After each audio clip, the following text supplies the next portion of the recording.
weaponize government more than President Trump, not just because of this political scandal. You all recall his house was raided.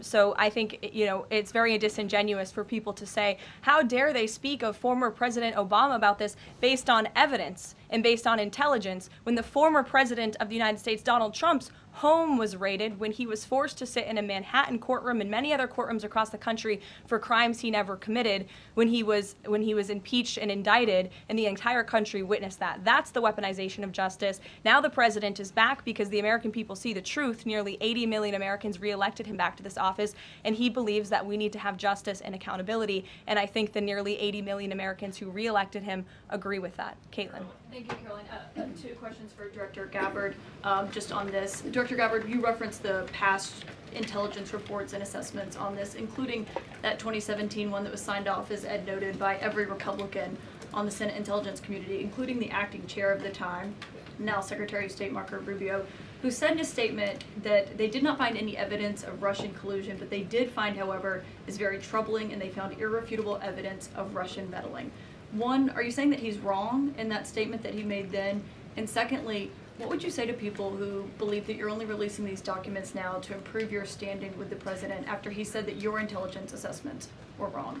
Well, first I want to correct something that you stated, which was citing the Senate Intelligence Committee's report as being one and the same. I think you said the intelligence community. The Senate Intelligence Committee has a very different function than the Office of the Director of National Intelligence. The evidence and the intelligence that has been declassified and released is irrefutable.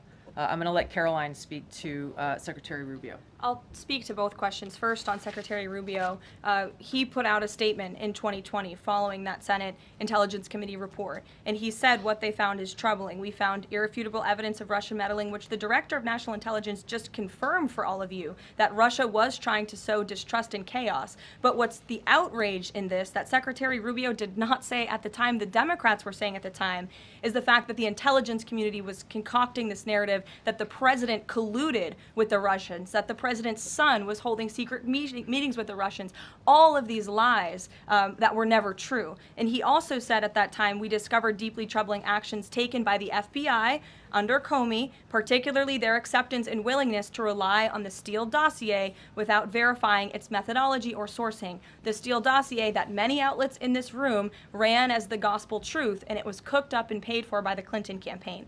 As for your second question, Caitlin, I think, who is saying that she would release this to try to boost her standing with the president? Who has said that? Well, the president has publicly undermined her when it came to Iran. He said she was wrong. He told me that she didn't know what she was talking about. That was on Air Force One on camera. The only people who are suggesting that the Director of National Intelligence would release evidence to try to boost her standing with the president are the people in this room who constantly try to sow distrust and chaos amongst the president's cabinet, and it is not working. I will just answer your question directly. I am with the President of the United States every day. He has the utmost confidence in Director Gabbard. He always has. He continues to, and that is true of his entire cabinet, who is all working as one team to deliver on the promises this president made. Does anyone else have questions for Director Gabbard? And then we'll turn it over to a couple other questions. Christian, go ahead. Yeah, thank you. Director Gabbard, two follow-ups on questions that have been asked. You mentioned the previous DNIs during the president's first term. One of them reports to you right now, if I'm not mistaken, John Ratcliffe. So have you not spoken to him about why this information was not declassified during the first term? He was in that position for a very short period of time. The work that began back then, we have picked up and absolutely completed. We are continuing to investigate this. Additional whistleblowers are now coming forward because they see an opportunity for the truth to come to light. And as Caroline said, for real accountability to be brought forward. The accountability is the essential part of this. We can show the truth, reveal the truth. The accountability needs to occur to be able to start to restore that trust in the integrity of our democracy. And then just quickly, I know you said you would leave the charging to DOJ, but the statute of limitations on conspiracy is 5 years. So what else could they possibly pursue besides treason? I think that's a great question for Attorney General Pam Bondi. We're providing all of the evidence, all of the intelligence that we have, both redacted and unredacted versions, referring it to the Department of Justice and the FBI. We'll take one more. Charlie, go ahead. How credible was the information about Hillary Clinton's policy. The report said that it was from sourced from the DNC. Have you seen that information? Do you think that maybe Russia was overemphasizing what they had? All I have seen is what the Intelligence Committee have reported through their investigation. I think the underlying point there is that we understand from intelligence what Russia said that they had. And the important point here is that if they were trying to influence the election, as President Obama and James Clapper and John Brennan, everybody said they were doing in order to support Donald Trump's election, they would have released the most damning of that information, some of which I detailed here. You'll find the rest in the report, prior to the election to help Donald Trump win. They specifically withheld what they had on her, the most damning information, because they thought that she would win the election. They had plans to release it just prior to her inauguration to, again, sow discord and chaos in America. And if I may, on Jeffrey Epstein, can you rule out that he was connected in some way to any kind of intelligence, either foreign or domestic? I haven't seen any evidence or information that reflects that. If anything comes before me that changes that in any way, support the president's statement loud and clear. If any credible evidence comes forward, he wants the American people to see it. Great. Director Gabbard, we thank you for Thank your you. time today. I know you're a busy woman, Thank so you. we'll let you get out of here, but thank you so much. Okay. I know there's many issues going on today across the world and here at home. If you have any other further questions, I'm happy to take them. Ed, why don't you go ahead? Yeah, thank you, Caroline. So the Japan trade deal, is that Japan trade deal the start of this number of trade deals that the Treasury Secretary says we're going to see by August 1st? I think it is. I mean, as you said, we had Japan yesterday. We also had Indonesia, and we had the Philippines as well. The president announcing all three. He came in as the closer in all three of those. I've said many times from this podium that the president's trade team has been in active talks and discussions with many countries around the world, and you've all been anxiously awaiting what those countries were. Now you know three of them, and there's many, many more to go. We have now sent 25 letters to countries around the world. But just to reiterate this Japan deal, for those at home who may have missed it, Japan will now pay a 15% tariff versus the reciprocal rate of 24% that they initially had. Auto and auto parts tariffs have been reduced to 15%, but the centerpiece of this deal now is the president got Japan to commit to $550 billion in investments to revitalize American industries. And these funds will be spent at President Trump's discretion and direction into key industries such as energy, semiconductors, critical minerals, pharmaceuticals, and shipbuilding. And the U.S. will retain 90% of the profits from any investments made by this $550 billion fund. This was originally a $400 billion investment that President Trump then negotiated to an increase of $150 billion, making it a $550 billion deal for the American people. And I just want to emphasize, Ed, I see you have a follow-up, but it's very important. Japan has agreed to open their markets to many very key sectors in American-made products that have really faced very strict tariff and for precious souls. We are so sorry for the grief and the pain you have experienced at the hands of such a vicious and evil killer. Our nation grieves with you, and we will never forget the precious souls who were lost in this horrific act of evil. If it were up to the president, he would have forced this monster to publicly explain why he chose to steal these innocent souls. May God bless and watch over everyone affected by this unimaginable tragedy, especially the parents who lost their children. Let me begin with a few scheduling items off the top. Later this afternoon, President Trump will deliver the keynote address at the Winning the AI Race Summit here in Washington, D.C. President Trump believes it is non-negotiable that the United States wins the AI race, which is why today, President Trump will announce a bold and comprehensive AI action plan to sustain and enhance America's global AI dominance. Under President Trump's leadership, our country will lead the world in AI to secure a brighter future for all Americans, massively grow our economy, and protect our national security. The president will also sign 3 executive orders at the event this afternoon. On Friday morning, President Trump will travel to Scotland for a working visit that will include a bilateral meeting with Prime Minister Starmer to refine the historic U.S.-UK trade deal. On the topic of trade, yesterday, President Trump accomplished something no other president has ever achieved.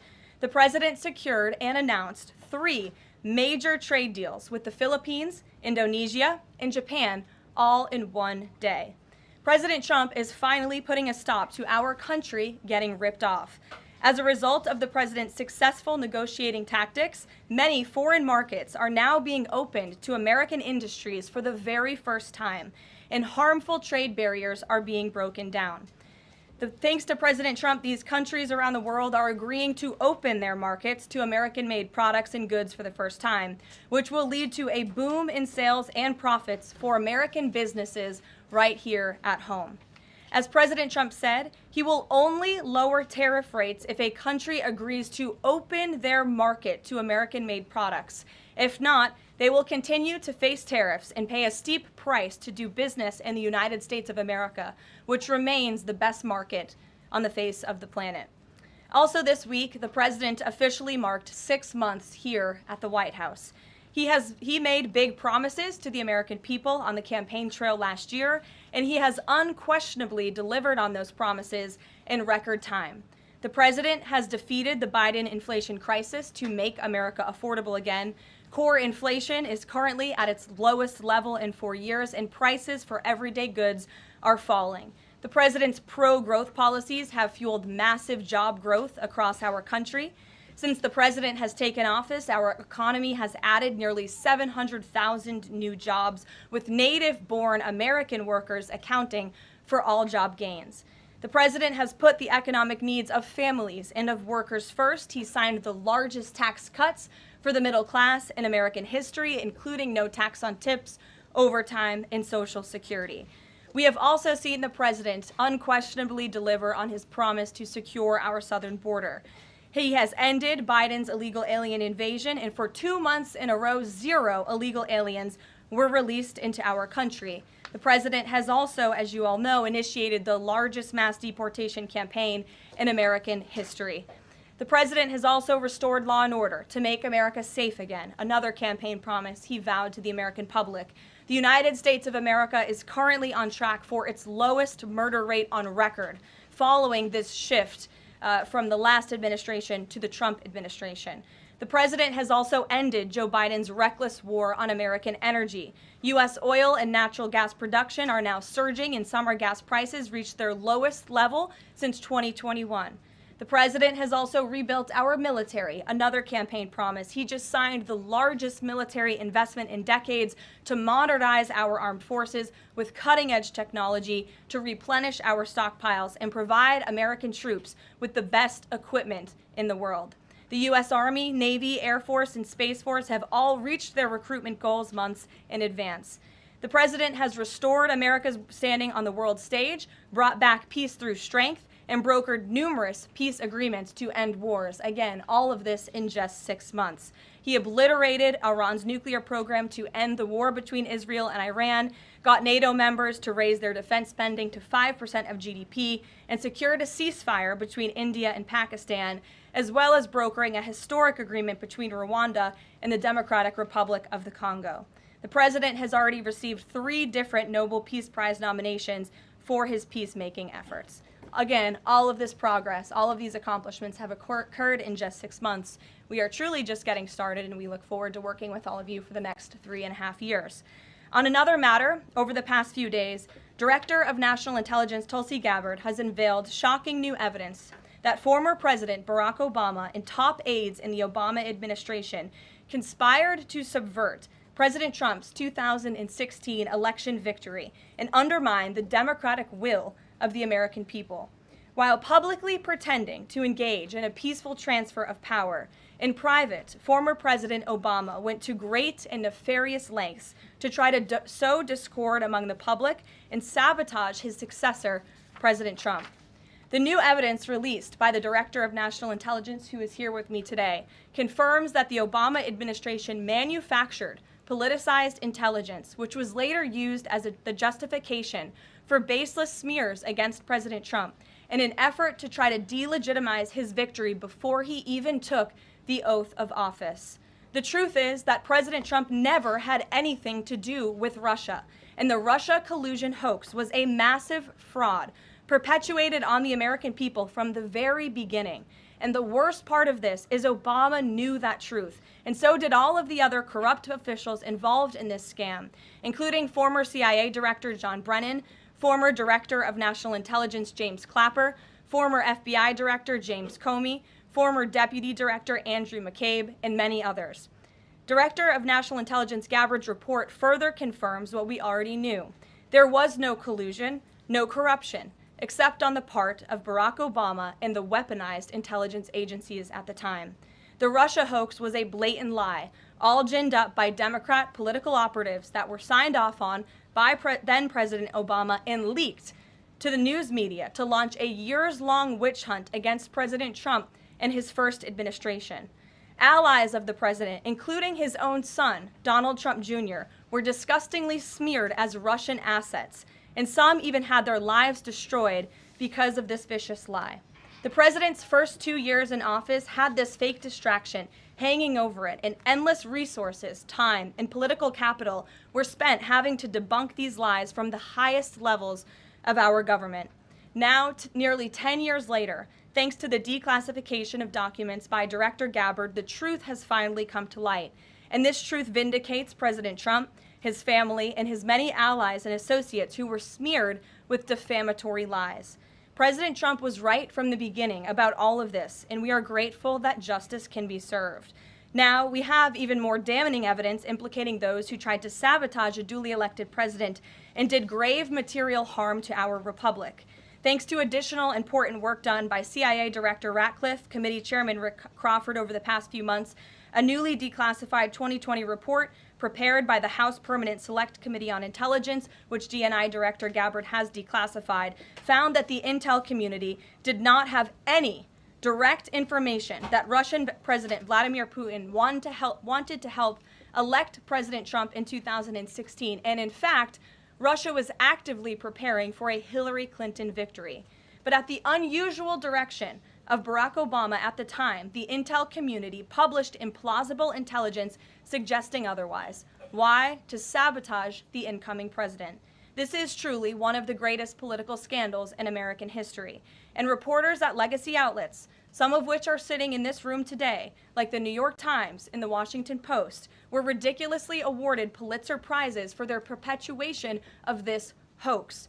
It's well past time for those awards to be stripped from the journalists who receive them. It is not journalism to propagate political disinformation in service of the Democrat Party and those in the intelligence community who hand over out of context and fake intelligence to push a false political narrative. I will now pass it over to the Director of National Intelligence, Tulsi Gabbard, to speak more about all of this, and then we will open it up for questions afterwards. Tulsi, thank you for being here. Thank you very much. Good afternoon. At President Trump's direction and with the support and coordination with the House Intelligence Committee Chairman Rick Crawford, today we've released a declassified Oversight Majority Staff report that was produced in September of 2020. The stunning revelations that we are releasing today should be of concern to every American. This is not about Democrats or Republicans. This has to do with the integrity of our democratic republic and American voters having faith that the votes cast will count.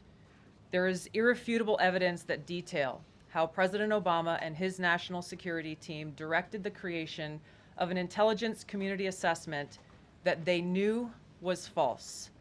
They knew it would promote this contrived narrative that Russia interfered in the 2016 election to help President Trump win, selling it to the American people as though it were true.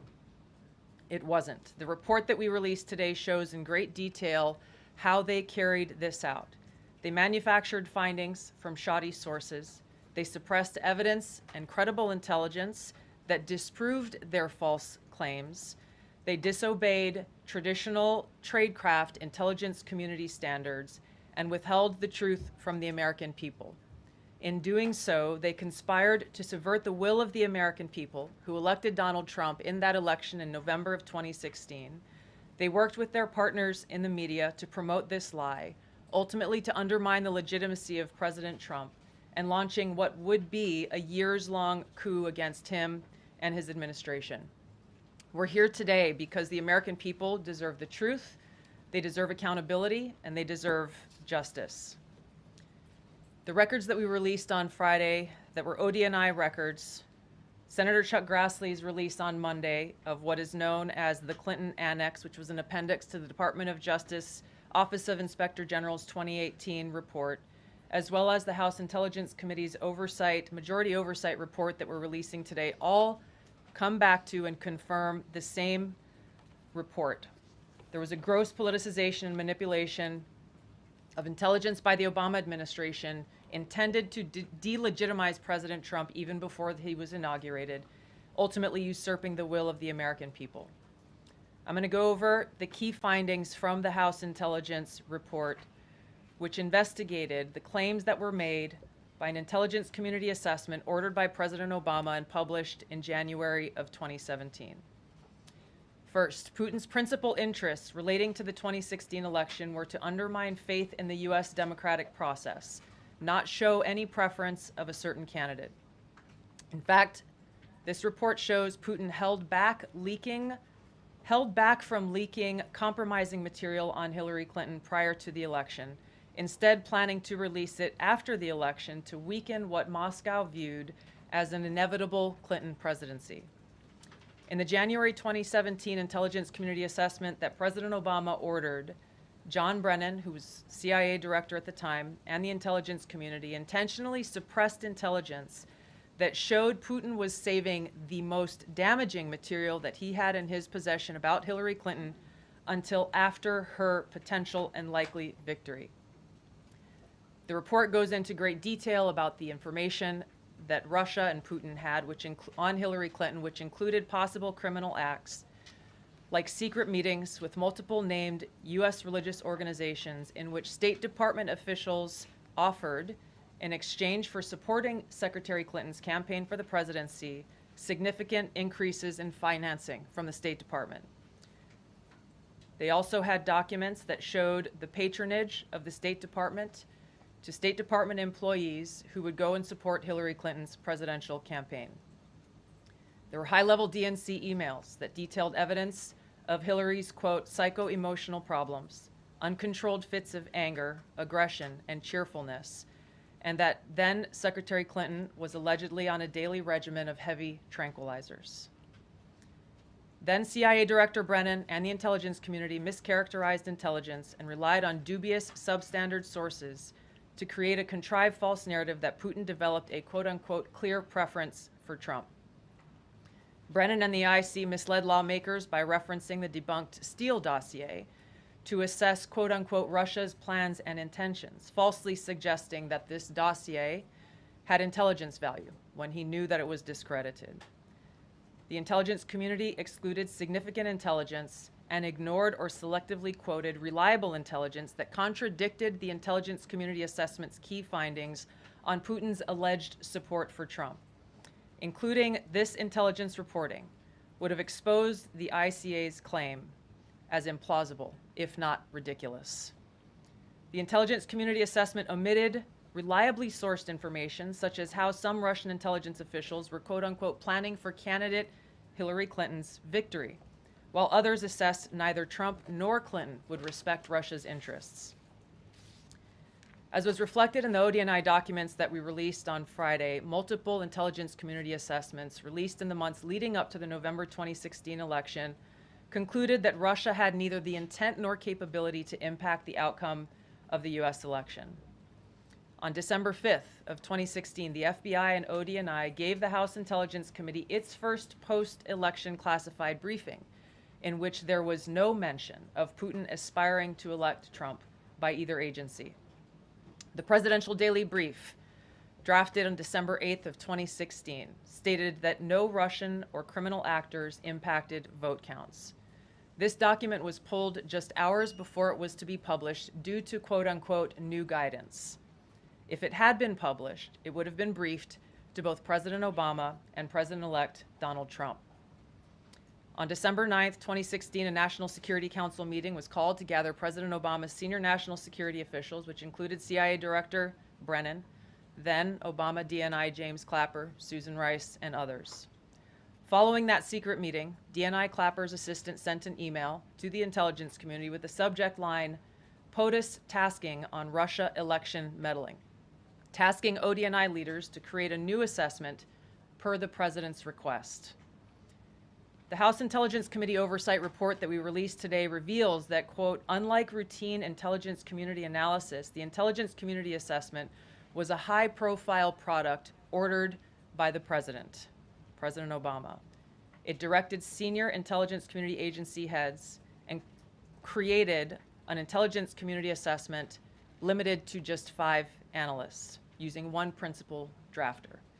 This is not something that occurs in the normal path of producing an intelligence community assessment that reflects the views across the intelligence community.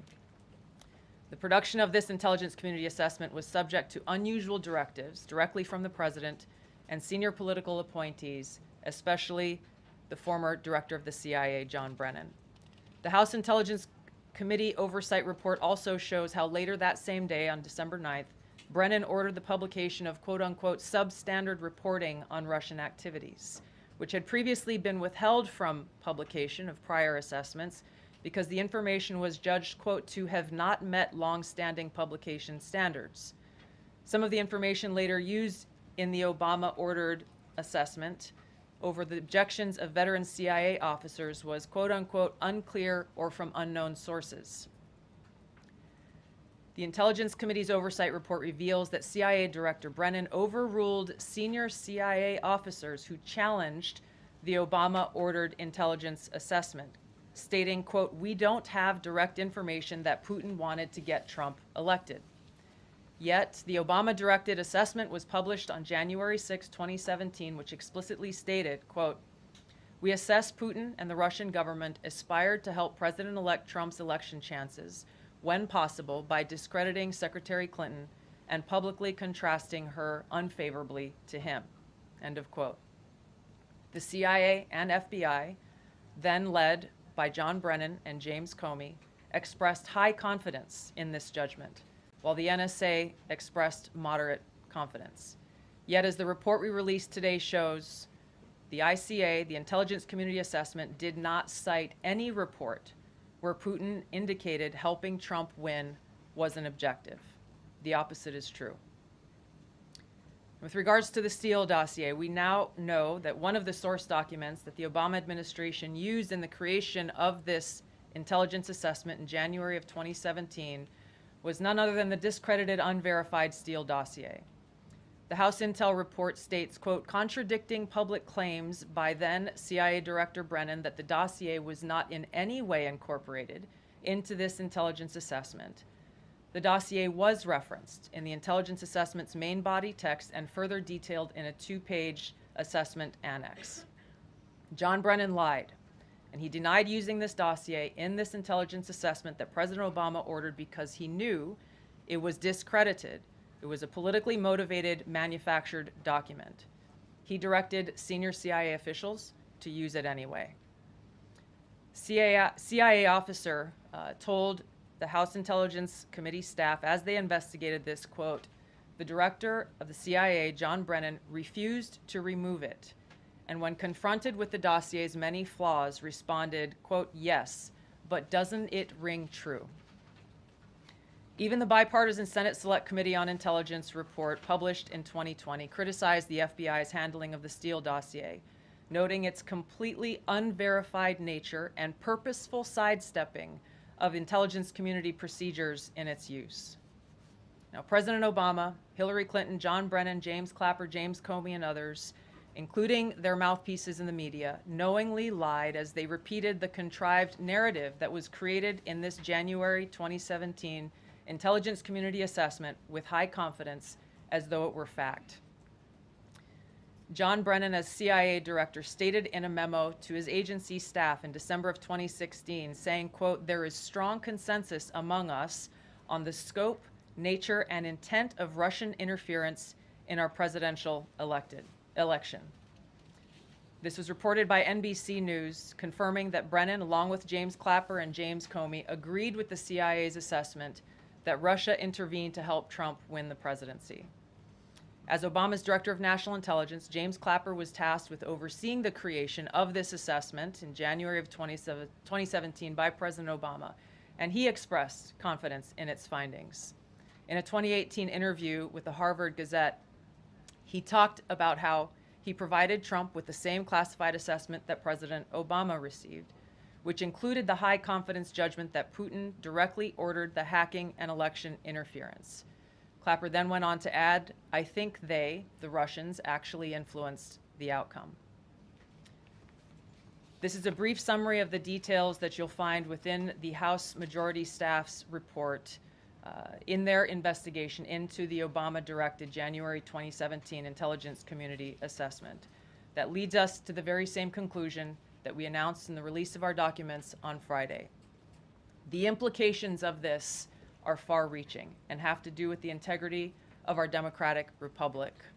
It has to do with an outgoing president taking action to manufacture intelligence to undermine and usurp the will of the American people in that election and launch what would be a years-long coup against the incoming President of the United States, Donald Trump. Thank you. Well, thank you, Tulsi. And we do want to take questions on this topic while the director has time for this topic. She will leave. I'm happy to take questions on other matters after that. But if anyone has questions for Director Gabbard, you're welcome to ask them. We'll start with our new media seat as always. Emily, go ahead. Thank you. And Director Gabbard, this one is for you. Do you believe that any of this new information implicates former President Obama in criminal behavior? We have referred and will continue to refer all of these documents to the Department of Justice and the FBI to investigate the criminal implications of this. For even former The President evidence, Obama? correct. The evidence that we have found and that we have released directly point to President Obama leading the manufacturing of this intelligence assessment. There are multiple pieces of evidence and intelligence that confirm that fact. Ed, go ahead. Director Gabbard, thank you. So just to, two questions, but to begin on that. The president yesterday, you've inferred that the former president helped lead a coup. Based on what you now see, do you believe President Obama is guilty of treason?